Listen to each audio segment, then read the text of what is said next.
बिस्मिल्लाहिर्रहमानिर्रहीम। कैसे हैं भाई आप लोग? रटना नहीं है, समझना है। Sindh text book board, matric, Pakistan study, chapter number 4 land and climate. इसका पार्ट जो है 15 हम करने जा रहे हैं। कॉपी पेंसिल ले लीजिए, लेक्चर को नोट करना और मुस्कुराते रहना। और क्या कर रहे हैं हम? Physical features of Pakistan. Mountains को डिस्कस कर चुके हैं, 4 फिज़िकल फीचर्स हैं, ठीक है। और उसके बाद माउंटेन्स के बाद प्लेच्यूज़ को डिस्कस कर चुके, प्लेन्स को डिस्कस कर चुके। अब डेजर्ट्स एंड कोस्टल एरियाज़ इसको डिस्कस कर रहे हैं। और डेजर्ट्स एंड कोस्टल एरियाज़ का ये पार्ट 2 है। पार्ट 1 के अंदर हमने जो है डेजर्ट्स को डिस्कस किया, वो डेजर्ट्स जो कि पंजाब और सिंध में आते हैं। इसके अलावा डेजर्ट्स की टाइप्स को भी डिस्कस किया, प्लेन डेजर्ट्स और सेमी डेजर्ट्स या फिर एक्चुअल डेजर्ट्स। ये मैंने खुद 2 टाइप्स बनाई थी ताकि आपको क्लियरली पता लगे। जिन बच्चों ने पिछली वीडियो देखी होगी उनको पता है इस बात का। डेजर्ट्स और सेमी डेजर्ट्स आप कह लें। सेमी डेजर्ट्स को प्लेन डेजर्ट्स भी कहते हैं। तो ओवरऑल डेजर्ट्स को हमने डिस्कस कर लिया, ठीक है। थल, चोलिस्तान और नारा डेजर्ट, यहाँ पर आखिरी वाला जो सिंध में हमने डिस्कस किया था सिंध में जो हमने थर एंड नारा डेजर्ट सिंध में और थल और चोलिस्तान पंजाब में डेजर्ट्स हैं जिनको हमने डिस्कस किया था, ठीक है भाई। कॉपी पेंसिल ले लीजिए, लेक्चर को नोट करना और मुस्कुराते रहना। पिछला पार्ट लाजमी देखें, ऊपर देखें, पिछले पार्ट का लिंक शो हो जाएगा।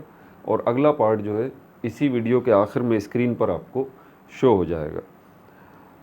लेकिन प्लेलिस्ट में जाए बगैर पाकिस्तान स्टडी का मज़ा लेना है आपको, वाकई पाकिस्तान स्टडी का मज़ा लेना है तो प्लेलिस्ट में जाइए। मैं बताता हूँ आपको कैसे जाएंगे। इसी स्क्रीन के नीचे देखें, आपको लोगो नज़र आ रहा है, रटना नहीं समझना। उस पर क्लिक करें, आप पेज खुल जाएगा। पेज पे देखें प्लेलिस्ट का ऑप्शन है, उस पर क्लिक करें। सारी प्लेलिस्ट आपके सामने आ जाएंगी, जितनी भी अभी तक मैं बना चुका हूँ।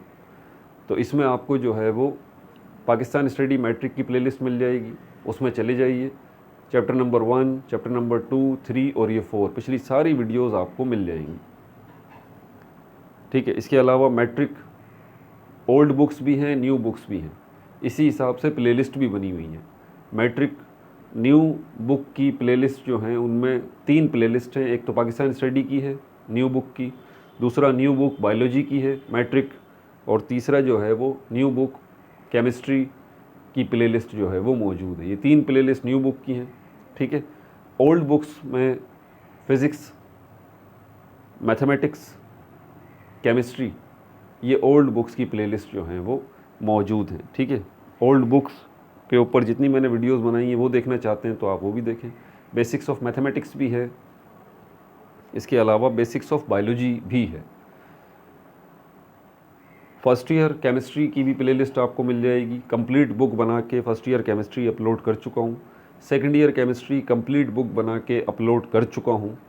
और सेकंड ईयर फिज़िक्स न्यू जो आई है अभी 2024, उसके ऊपर अभी वीडियोस जो है वो चल रही हैं। चैप्टर नंबर 20 उसका एंड होने वाला है, ठीक है भाई। और आगे बढ़ने से पहले आप लोगों का बहुत शुक्रिया। आपके कमेंट्स देखता हूँ मैं, जवाब भी देता हूँ जितने दे सकता हूँ। और इस सीरीज़ को पाकिस्तानी स्टडी की ख़ास तौर पे पसंद करने का बहुत ज़्यादा आपका शुक्रिया। दुआओं में याद रखा करें, ठीक है। तो अब हम चलते हैं। डेजर्ट्स हमने डिस्कस कर लिए, पंजाब और सिंध के डेजर्ट्स को हमने डिस्कस कर लिया। इंडिया का जो राजस्थान डेजर्ट है, किस तरह उसका ताल्लुक़ बनता है पंजाब और सिंध के डेजर्ट से। अब हम सेमी डेजर्ट्स या प्लेन डेजर्ट्स को जो है वो डिस्कस कर लेते हैं। और वो कहाँ मिलेंगे आपको? वो यहाँ मिलेंगे आपको बलूचिस्तान में, ठीक है भाई। बलूचिस्तान में मिलेंगे आपको प्लेन डेजर्ट्स या सेमी डेजर्ट्स, आप इनको कह सकते हैं।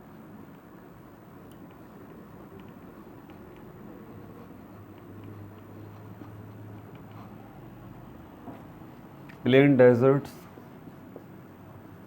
Plane oblique semi deserts, plain oblique semi deserts, ये कहाँ पर हैं? ये बलूचिस्तान में है। क्या फ़र्क है कि ये ऐसे डेजर्ट्स हैं, सेमी डेजर्ट्स या प्लेन डेजर्ट्स, जिसके अंदर आपको रेत नज़र नहीं आएगी। हम जब डेजर्ट का कॉन्सेप्ट जहन में लेके आते हैं ना, तो हमारे जहन में फ़ौरन वो रेत आ जाती है, सैंड आ जाती है, सैंड ड्यून्स आ जाते हैं, रेत के टीले आ जाते हैं बड़े बड़े, ठीक है।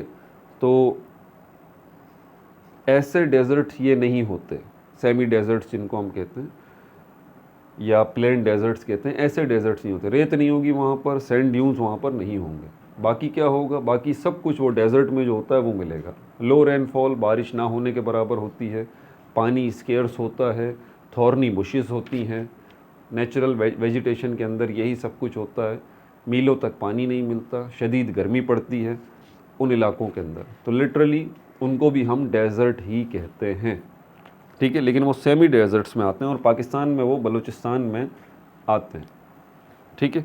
लेकिन ये बात याद रखें, जो बार बार बताता हूँ कि हर चीज़ की लोकेशन है। देखिए हमेशा लोकेशन में सबसे पहले नॉर्थ आता है टॉप पे।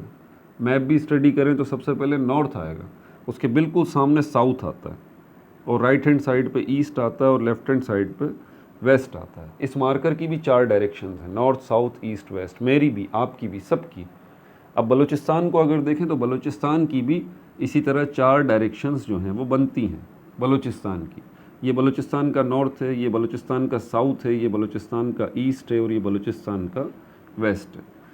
ये क्यों बताया मैंने आपको, ताकि आपको बलूचिस्तान का पता लगे कि बलूचिस्तान की किस लोकेशन पे ये सेमी डेजर्ट्स जो हैं वो मौजूद हैं, किस लोकेशन पे ये सेमी डेजर्ट्स मौजूद हैं। तो बलूचिस्तान के नॉर्थ वेस्ट, यानी कि बलूचिस्तान का ये वेस्ट है और ये नॉर्थ है, इसके बीच में इस जगह पर नॉर्थ और वेस्ट के बीच में, नॉर्थ वेस्ट डायरेक्शन में, इस जगह पर आपको ये सेमी डेजर्ट्स जो है वो मिलेंगे। नॉर्थ वेस्ट डिस्ट्रिक्ट्स जो हैं बलूचिस्तान के, नॉर्थ वेस्ट डिस्ट्रिक्ट्स जो हैं बलूचिस्तान के यहाँ पर हैं। क्या नाम है उन डिस्ट्रिक्ट्स के? चागी एंड खारान चागी एंड खारान, ये डिस्ट्रिक्ट्स हैं, और इन्हीं डिस्ट्रिक्ट्स में ये सेमी डेजर्ट्स जो है वो लगते हैं, ठीक है भाई। एवरेज रेनफॉल अगर हम बात करें यहाँ पर, average rainfall less than 25 millimetre, less than 25 millimetre, तो बहुत थोड़ी बारिश होती है, ना होने के बराबर। आबादी की अगर हम बात करें यहाँ पर, पॉपुलेशन, आबादी की अगर हम बात करें तो आबादी इतनी कम है कि 4 पर्सन्स पर किलोमीटर, पर का मतलब है 1 किलोमीटर, यानी कि इसके अगर मैं किलोमीटर्स बनाऊं, ये जो पोर्शन है चागी और खारान वाला, ये जहाँ सेमी डेजर्ट्स हैं, इसके अगर मैं किलोमीटर्स में इसको डिवाइड करता हूँ मैं, तो ये किलोमीटर हो गए। सपोज़ करें कितने किलोमीटर, 1 2 3 4 5 6 7 8 किलोमीटर का डिस्टेंस मिसाल के तौर पर टोटल बन रहा है इसका, इन डिस्ट्रिक्ट्स का, चागी एंड खारान का सपोज़ करें 8 किलोमीटर बन रहा है। तो समझाने के नुक्ता नज़र से उसने बताया है कि आबादी इतनी कम है कि 1 किलोमीटर ठीक ठाक बड़ा होता है, ठीक ठाक बड़ा होता है 1 किलोमीटर। 1 किलोमीटर में सिर्फ 4 लोग हैं, 1 किलोमीटर में सिर्फ 4 लोग हैं। कराची की अगर बात करूं ना, इससे आप अंदाज़ा लगा लें कि कराची के 1 किलोमीटर में 4 लाख लोग हैं, 4 लाख लोग, 4 लाख लोग हैं 1 किलोमीटर के अंदर। अब आप फ़र्क देख लें, खुद अंदाज़ा कर लें कि चागी और खारान के 1 किलोमीटर में 4 लोग हैं, 4। कराची के 1 किलोमीटर में 4 लाख लोग हैं। आबादी का फ़र्क आपको खुद ही समझ में आ जाएगा, ठीक है। तो यहाँ पॉपुलेशन का ये हाल है, क्यों? क्योंकि डेजर्ट है ना, आबादी यहाँ लोग कैसे रहें जब पानी ही ना हो, बारिश ही ना हो, वेजिटेशन ही ना हो, ठीक है। अच्छा, इसके अलावा अब चलते हैं, डेजर्ट्स हमने डिस्कस कर लिए, अब कोस्टल एरियाज़ की तरफ चलते हैं। कोस्टल एरियाज़ मतलब साहिली इलाके। साहिली इलाके पाकिस्तान के साथ, पाकिस्तान में कहाँ मौजूद हैं? साहिली इलाके जहाँ साहिल मौजूद है। साहिल कहते हैं समंदर के किनारे को, और समंदर कहाँ मौजूद है? क्या नॉर्थ में? नहीं। क्या ईस्ट में? नहीं। क्या वेस्ट में? नहीं। पाकिस्तान के साउथ में यहाँ मौजूद है। और ये कराची आप जाते हैं, ये रहा सिंध, और ये रहा कराची, ये रहा ठट्टा, मीरपुर ख़ास, ये सिंध के बॉर्डर्स के साथ, साउथर्न बॉर्डर्स के साथ, जुनूबी बॉर्डर्स के साथ ये शहर लगते हैं, ठीक है। कराची, ठट्टा, मीरपुर ख़ास, यहाँ से बदीन, ये। और इसी तरह इसके आगे क्या है, ये रहा अरबियन सी, AS अरबियन सी। अरबियन सी बहुत बड़ा है। अरबियन सी यहाँ सिंध के साथ भी लग रहा है, देखें, और यहाँ ये बलूचिस्तान आ गया ना, ये बलूचिस्तान के साथ भी अरबियन सी लग रहा है। तो पाकिस्तान की सिर्फ हम बात करें तो ये सारा इलाका जो सिंध से यहाँ तक का है, जिसमें सिंध भी आ जाता है, बलूचिस्तान का साहिली इलाका भी आ जाता है, ये हमारे पास कोस्टल एरियाज़ कहलाते हैं। कोस्टल एरियाज़, कोस्टल एरियाज़ जिसमें 2 प्रोविंस जो है वो आ रहे हैं, बलूचिस्तान और सिंध। समझ में आ रही है बात आपको? फिर यही अरबियन सी आगे चल रहा है, बराबर में इंडिया है, देखें इंडिया के साथ चल रहा है ये अरबियन सी। इस साइड पे ईरान है, देखें तो ईरान के साथ ये अरबियन सी चल रहा है। अरबियन सी बहुत बड़ा है, बहुत बड़ा।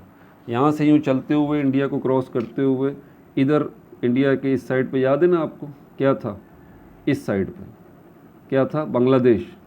तो बांग्लादेश के साथ जाके लगता है ये अरबियन सी। और यहीं बांग्लादेश की तरफ ये Arabian sea bay of Bengal भी बनाता है।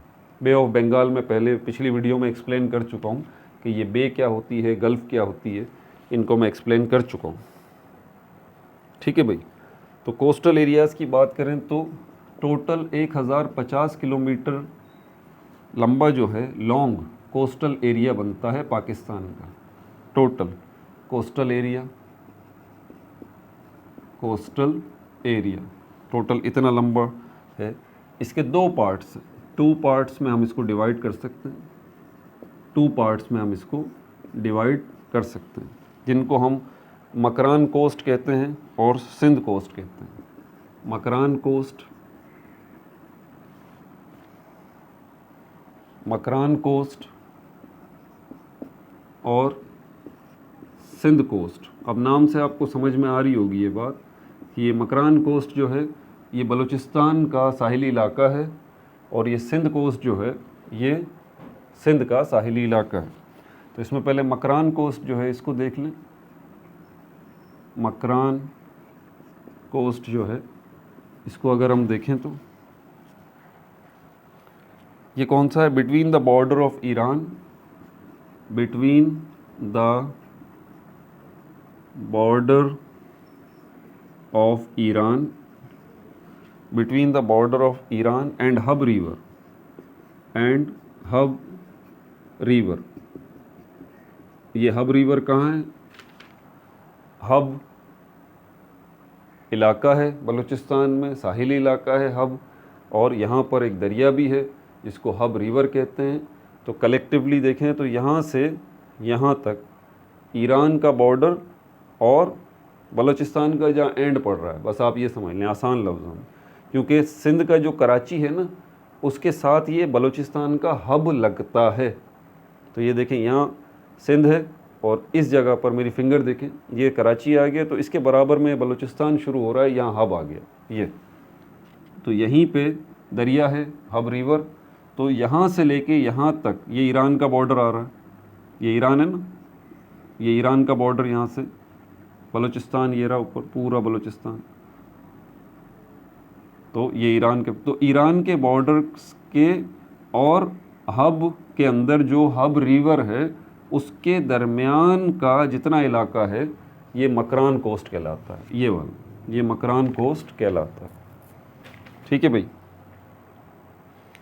इसकी लंबाई कितनी है, इसकी लेंथ है लगभग 750 किलोमीटर, 750 किलोमीटर। सिंध की तरफ चलते हैं, सिंध कोस्ट, सिंध कोस्ट। अब ये सिंध की तरफ आ जाएं, ये रहा यहाँ से यहाँ तक, located between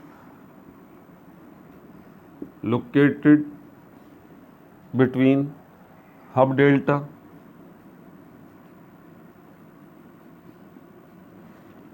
delta and Thatta and Badin, and Thatta Badin. तो ये थट्टा बदीन जो है वो ये आ गया, ठट्टा और बदीन, और यहाँ पर ये पंजाब के साथ ही बलूचिस्तान के साथ ही ये हब आ गया। हब के साथ भी डेल्टा बनेगा।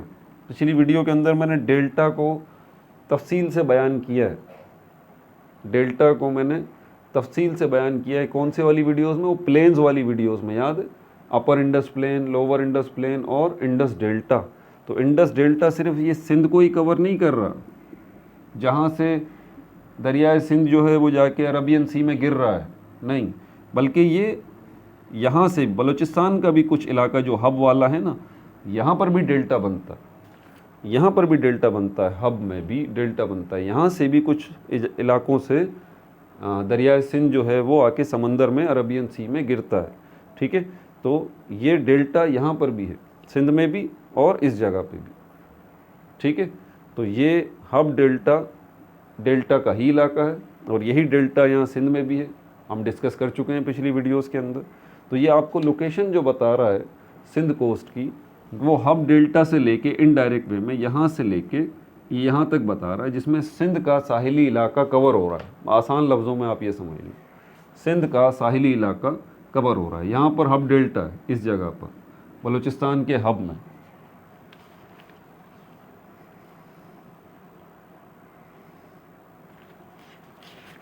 अच्छा, अब यहाँ पर अब जनरल पॉइंट्स हैं। ऑल कोस्टल एरियाज़ किसके साथ लगते हैं? ऑल कोस्टल एरियाज़ जो है वो किसके साथ लग रहे हैं? अरबियन सी के साथ लग रहे हैं। ये तो कॉमन सेंस की बात है, हमें पता ही है। जितने कोस्टल एरियाज़ हैं बलूचिस्तान के या सिंध के, किसके साथ लग रहे हैं? अरबियन सी के साथ लग रहे हैं। हार्बर का मतलब है बंदरगाह।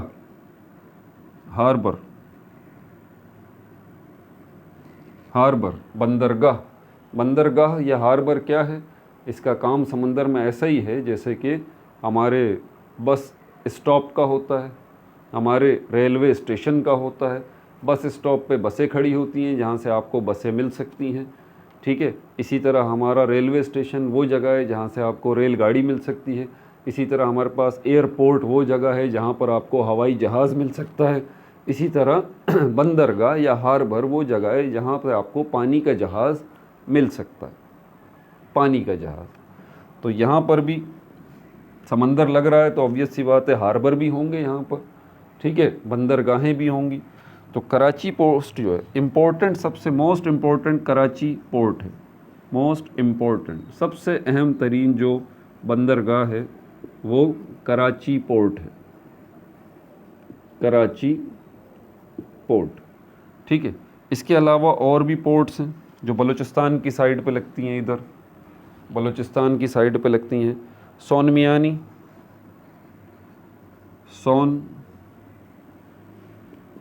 मियानी, औरमरा,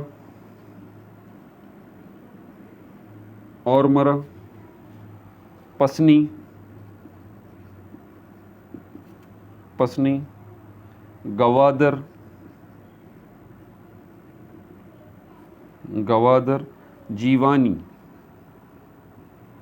जीवानी। आप पाकिस्तान के फ़िज़िकल फ़ीचर्स देख रहे हैं, कौन सी नेमत है जो अल्लाह ताला ने आपको नहीं दी। आप सोचें तो सही ज़रा एक मिनट के लिए कि अल्लाह ताला ने आपको समंदर की नेमत से भी नवाजा है, अल्लाह ताला ने आपको दरिया भी दिए हैं, पहाड़ भी दिए हैं, डेजर्ट्स भी दिए हैं, जंगलात, फॉरेस्ट भी दिए हैं। अभी फॉरेस्ट की बात आएगी जब हम क्लाइमेट को डिस्कस करेंगे ना पाकिस्तान के। तो हैरत अंगेज़ मुल्क है, इस कदर नेमतें हैं, इतना खूबसूरत और प्यारा मुल्क है, इसकी मिसाल नहीं मिलती। लेकिन बस नहीं मिले तो हुक्मरान नहीं मिले इस मुल्क को। यतीम है ये बेचारा हमारा मुल्क जो है ना पाकिस्तान, यतीम है ये, हुक्मरान नहीं मिले इसको। खाइन, करप्ट लोग, बददयानत लोग जो हैं वो आते रहे हैं। बहुत गिने चुने थोड़े बहुत लोग आए हैं जिनको अवाम, या तो अवाम ने अपनी बेवकूफ़ियों से हटा दिया या तो फिर वो खुद ही किसी हादसे का शिकार हो गए, वरना मेजॉरिटी तो यही हुआ है कि बददयानत, करप्ट, खाइन लोग इस मुल्क में आए हैं और अभी भी हैं जो इसका मज़ीद बेड़ा गर्क कर रहे हैं। ठीक है भाई, अपना बहुत ज़्यादा ख्याल रखिएगा। No like no subscribe only share.